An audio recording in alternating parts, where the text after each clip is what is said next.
Saddle up, homies. It's time to watch some Comanche horsemen perform some martial feats, I guess? Let's get started. Hello, my friends. Welcome to Thumb Together TV. My name is Andrew Fantasia. Today we're going to be talking about Watchmen, Season 1, Episode 2, Together. As usual, if you enjoyed this video, please feel free to give it a thumbs up and give some love to that subscribe button as well. Episode 2 is called Martial Feats of Comanche Horsemanship, and I gotta tell you, I am not a fan of these overly long, pretentious episode titles, but I'm gonna let that slide and just focus on the story here. So Angela has taken this old man, whose name turns out to be Will, into custody because apparently he strung up her boss. That was a thing he could do in his chair. And Will is claiming that maybe it's because he has superpowers and he could manipulate matter with his mind or something like that. And she's like, that's BS. And he's like, oh, maybe it is. And he's all coy about it. And they're pretty much coy about that whole power thing throughout the whole episode. And then it struck me as I was wondering whether or not he could have done it, that my knowledge of Watchmen lore is passing at best. I've seen the movie twice. I've never read the book. So I don't know exactly how the world is supposed to work. And my main question here, my main concern is, in the Watchmen universe, aside from Dr. Manhattan, what kind of powers do people have? Because I didn't see anybody displaying anything supernatural in the film except for Dr. Manhattan. So do these people have powers, or are they just really tough people in costumes?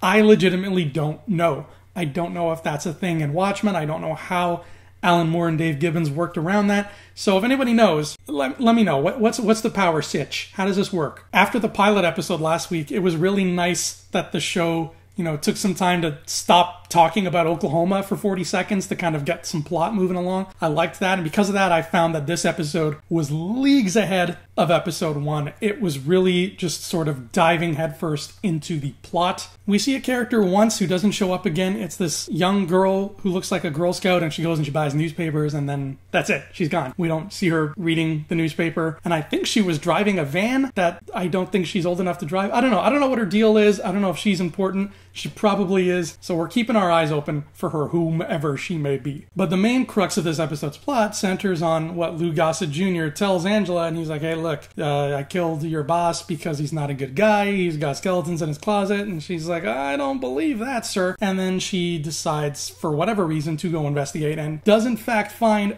almost a literal skeleton in his closet. Because turns out he's got a KKK hood and robe in his closet. Not particularly well hidden either, at least not well hidden against somebody like Angela who knows how to look for stuff. Now, I don't know if this was meant to be a shocker or if it was meant to be par for the course and Angela has to unravel these things on her own, because we're dealing with a rich white guy who lives in the South, wears a cowboy hat, and is named Judd. Of course he's in the KKK. That is kind of not a twist, but I like that it doesn't make it about the twist. It makes it about Angela's reaction, which is what it should be, because she's hurt. She's understandably hurt. This is a guy she trusted, she looked up to. He was almost a father figure to her. Not only is he now A, dead, but B, not as cool as she thought he was. That sucks. So I really feel for Angela now. I like her even more than I did in episode 1. In episode 1, I really liked her. Now I'm just like, okay, damn, how's this lady gonna cope? What is she going to do? Is she gonna confront his wife? Because maybe his wife knows. I'm just glad that they didn't focus on the, oh, gasp, shock, horrors, this man whose name is Judd